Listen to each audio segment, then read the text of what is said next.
Hi, Susie here with your Namaspa Nugget. Let's look at the shoulders. So in shoulder alignment, we have an easy way to remember it. We want to take the upper arm bones to the back and have a little bit of external rotation of the upper arms. And you can see as I'm standing here, there's an openness through the chest. So we call this being a yes. Versus, take a look at this. If I roll my shoulders inward and take my shoulders toward my chest, there's a looking that's a little more closed, maybe fearful or doubtful. And so we call this being a no. So we want it in every pose be a yes, where you're open to what's possible in the pose. Rolling the shoulders back and taking your upper arms to your back. So let's look at this and how it shows up in individual poses. Plank pose. This is a little easier than doing it with gravity. Why don't you stand up and do it with me? Lift your arms up to shoulder level, hands out in front of you. So here we are in plank. Now, if I'm trying really hard, like, hey, I'm really pushing my hands into the floor, I think I'm doing so great because I'm trying hard, but if I dropped my arms, look where my shoulders are. They're to my chest in the no.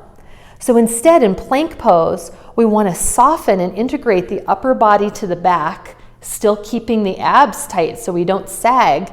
Here's plank pose. Now low plank, we shift forward so the shoulders are now over the tips of the fingers. It's very important. And then bend your elbows. Elbows are alongside the body, not way out in a typical military push-up, along the body, but also not hugging the ribs. As you'll notice in this as well, the shoulders are constrained.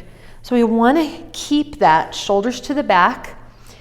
Here I am with my shoulders in line with my elbows. So this is another thing I see a lot, is people dipping down with the shoulders going lower than the elbows toward the floor. This puts an unhealthy pressure at the top of the shoulders. So you want to just lower so the shoulders are at elbow level. And if you can't do that while you're building strength, then you can just drop your knees to the floor and still keep that straight line.